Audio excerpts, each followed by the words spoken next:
لو أنزلنا هذا القرآن على جبل لرأيته خاشعا أنزلنا هذا القرآن على جبل لرأيته خاشعا أنزلنا هذا القرآن على جبل لرأيته خاشعا متصدعا من خشية وتلك الأمثال نضربها للناس لعلهم يتفكرون.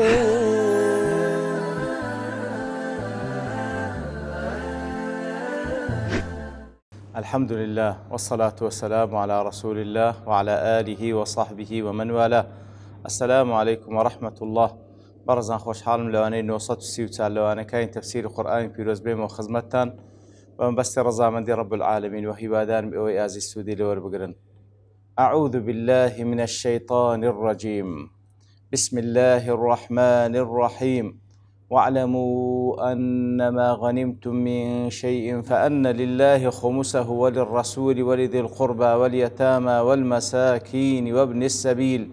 إن كنتم آمنتم بالله وما أنزلنا على عبدنا يوم الفرقان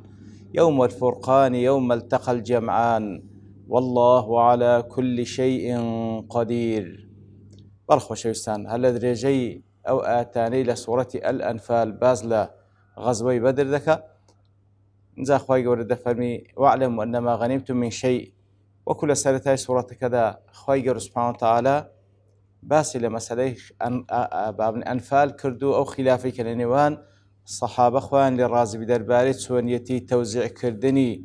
أنفال وغنيمة خواهی گەورە سبحانه وتعالى فەرمووی لێیگەڕن لە بۆ خوا سبحانه وتعالى بۆ پێغەمبەرەکەی صلى الله عليه وسلم. ئیتر لێرەدا لەو ئاەتەدا خواهی گەورە سبحانه وتعالى چۆنیەتی دابەشکردنەکەی باز دەکا. واعلموا بزانن أنما غنیتم من شيء هەر شتێکتان بە غەنیمە دەستکەوت فإن لله خمسه وللرسول ولذي القربى واليتامى والمساكين وابن السبيل کەواتە دەکرێتە پێنج بەش پێنجیەکی لبو خوا سبحانه وتعالى لبو پیغمبركي صلى الله عليه وسلم لبو خزمان لبو يتيمكان لبو فقيركان لبو اواني كوا ابن السبيل ربوانا كدين ان شاء الله تفصيلاتها بازكين بينزيشي لبو اوانا سار لسر بينزكشي لبو مجاهد كان لنوان توزع ذكر ايش بوشي ويكوا وكو علماء باسيان كرديا ان كنتم امنتم بالله اگر انگو ایمانتان با الله تعالى هيا وما انزلنا على عبدنا وهروها اوي كوا لبو بندكي خومان دابزاندية لتروجك يوم الفرقان لو روجك فرقان بو تروجك روجي فرقان بو يوم التقى الجمعان او روجي كوا او دو جمع قيش نيكتري كوا جمع مسلمانانو جمع بباورانا والله على كل شيء قدير. الله تعالى لسر هموشتك بتوانايا لسر هموشتك بتوانا بل إنجا خوي جور سبحانه وتعالى لسرت هذا واعلموا دس بذكا واعلموا بزانا وكو شنقيطي للعذب النمير دلتا واعلموا معناه تيقنوا وتبيقين وبزانا لبلوي لأن العلم إذا أطلق في القرآن معناه اليقين في جميع القرآن كواتا هركاتك علم باس كرابيتا لقرآن بيروز بمعناي يقين هاتية. وقد جاء في حرف في سورة الممتحنة بإطلاق العلم مرادا به الظن الغالب ليك زي قاين كيف سورة الممتحنة يأخذ الممتحنة لين دري بمعنى الظن الغالب دي واتقماني كوازور زالبي أو لمن دربو معناته وكذا فرمي فإن علمتموهن مؤمنات درباري وافرتان كوا هجرت دكن كبياوكانيان بباورن ايتر بخوان ايمان دارن دين لا مسلمانان فإن علمتموهن مؤمنات قما ليردا علمك بمعنى سيدي الظن الغالب أقرنا لجيقا كاني تردا علم لقرآن بيروس همي بمعنى يقين ديك وتتيقنوا بزانا تاوكو واعلموا أن ما غنمتم جاوكو لا المحرر في تفسير القرآن دله واعلموا أن ما غنمتم من شيء فأن الله خمسه دەڵێ كيف كاتي افتتاح دەکا بە واعلموا للاهتمام بشأنه تاوكو گرنگی بەو قەزەیە بدا والتنبيه على رعاية العمل به کەواتە بە یەقینەوە بزانن حکمی غەنیمە ئەو هایە ئیتر کە بە یەقینەوە بزانن لێرەدا گرنگی پێدانە والتنبيه على رعاية العمل به واگادارمان دەکاتەوە بۆی کەوا پێویستە کاری پێ بکرێ بە یەقینەوە بزانن حکمەکە ئەو هایە و پێویستە کاری پێ بکرێ فإن المقصود بالعلم تقرر الجزم بأن ذلك حكم الله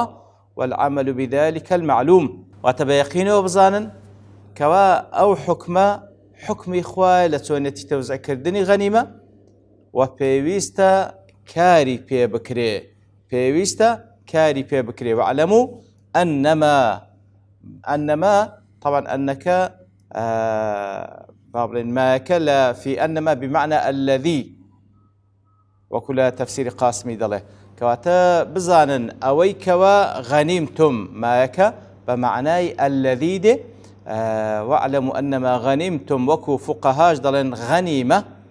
المال المأخوذ من الكفار بإيجاف الخيل والركاب أي ما ظهر عليه المسلمون بالقتال كواتا واعلموا أنما غنيمتم بزانن أو الذي غنيمتم أو كوا غنيمة بدستان كوتيا غنيمش أو مالي كافرانة كبقتال بدس مسلمانان دقاه لنتيجة قتال لنتيجة جهاد وتيكوشان لنتيجة هجوم وكر وفر تكوت بردست مسلمانان أو بيغوتري غنيمة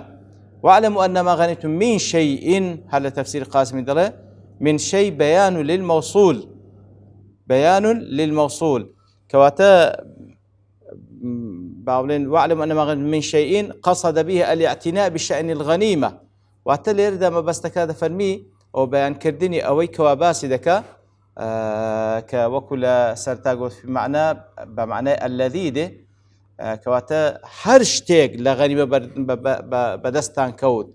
هەر شتێک لە غەنیمە بەدەستان کەوت حتى وەکو دەڵێتن حتى الخيط والمخيط حتى ئەگە داو دەرزیەکیش بی کەم بیان زۆر پێویستە بەو شێوەیە تەوزیع بکرێ کەواتە واعلموا أن ما غنمتم من شيء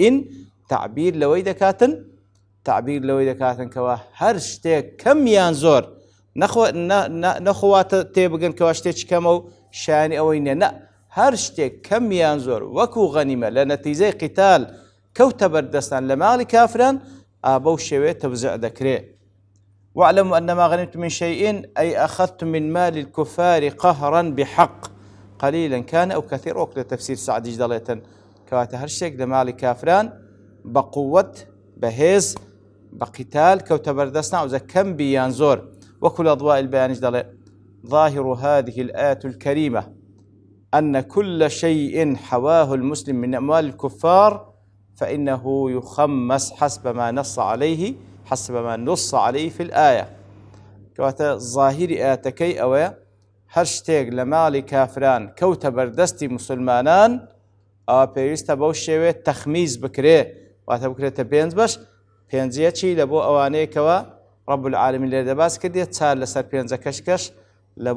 لە بۆ مجاهیدەکان لە نێوانیان ظاهری ئاتکرد هەر ماڵێکی کافران کەوتە بەردەستی ئیمانداران بەو شێوەیە تەوزیع دەکرێ سواء أوجف على الخيل والركاب أو لا واتە ظاهریاتەکەی وا تێدەگەی کەواتە هەر ماڵێک ئەوجە بە قووەت و بە جیهادکردن و بە قیتال کەوتە بەردەستی مسلمانان یاننا بەو شێوەی تەوزیع دەکرێت ولكنه تعالى بين في سورة الحشر أن ما أفاء الله على رسوله من غير إيجاف المسلمين عليه الخيل والركاب أنه لا يخمس الله من سورة الحشر خواهي قول سبحانه وتعالى وكذا فرمي أويكوا دكوت بردستي مسلمانان فما أوجفتم عليه من خيل ولا ركاب أوانكوا دكوت بردستي مسلمانان ببي أويكوا خيل وركاب واتببي أويكوا لسر پشتی وڵاغ و دابە بچن هجوم ببن کەواتە ئەوەی کەوا بەبێ قیتال دەکەوتە بەردەستی مسلمانان بەو شێوەی تەوزیع ناکرێ لا يخمس کەواتە ئەوە لێرەدا تایبەتە بەو ماڵەی کافران کە بە قیتال دەکەوتە بەردەستیان بەڵام ئەوەی بەبێ قیتال دەکەوتە بەردەستیان سيلدي مصاريفه التي بين أنه يصرف فيها كمصارف خمس الغنيمة المذكورة هنا. بلام لآتي سورة الحشر دفرمي أو مالي كافران كوا دكوت بردستي مسلمانان ببي قتال أو هموي بوشي وتوزع ذكره وكل لو آتي باسي خمسكي كردية لله وللرسول إلى آخره كواتا لير دالبروي بابل مجاهدي تيدانية زياتر بوشي وتوزع ذكره وكل بينزيتشي ليرة لو آتدا توزيع كردية وأفاء الله على رسول منه فما وجفتم عليه من خيل ولا ركاب. ثم بين شمول الحكم لكل ما أفاء الله على رسول من جميع القرى بقوله ما أفاء الله على رسول من أهل القرى فلله وللرسول إتر لآتي دواتر لسورة الحشر دواتر بازدكا إتر كواتلير دا وكل أضواء البيان دلتن أو كلير دا أو شيوازي توزع كردني غنيمة لبو أو مالي كافران كوا بقتال كوتبردس مسلمان بلان أو بقتال كوتبردستان بيقوترين في لو حالتي أو هات توزيع ناكري باشندن اعلم أولا أن أكثر العلماء فرقوا بين الفيء والغنيمة كواتا زور بيزور علماء فيء غنيمان ليك زياكتو فقالوا الفيء هو ما يسره الله للمسلمين أموال الكفار من غير انتزاع منهم بالقهر كواتا فيء أو مالي كافران كواتا بردستي مسلمانان ببي قتال ببي قوة ببي هيز دكوتا بردستي مسلمانان وكو كفيء بني النظير الذين نزلوا على حكم النبي صلى الله عليه وسلم. بنو النظير كاتك وبيان صوص المحاصرة كردن بخوان بابن خوان تسليمي بيغمبر صلى الله عليه وسلم بويكوا هر حكمك لسريان بدا بيرازين ورضي لهم صلى الله عليه وسلم أن يرتحلوا بما يحملون على الإبل غير السلاح.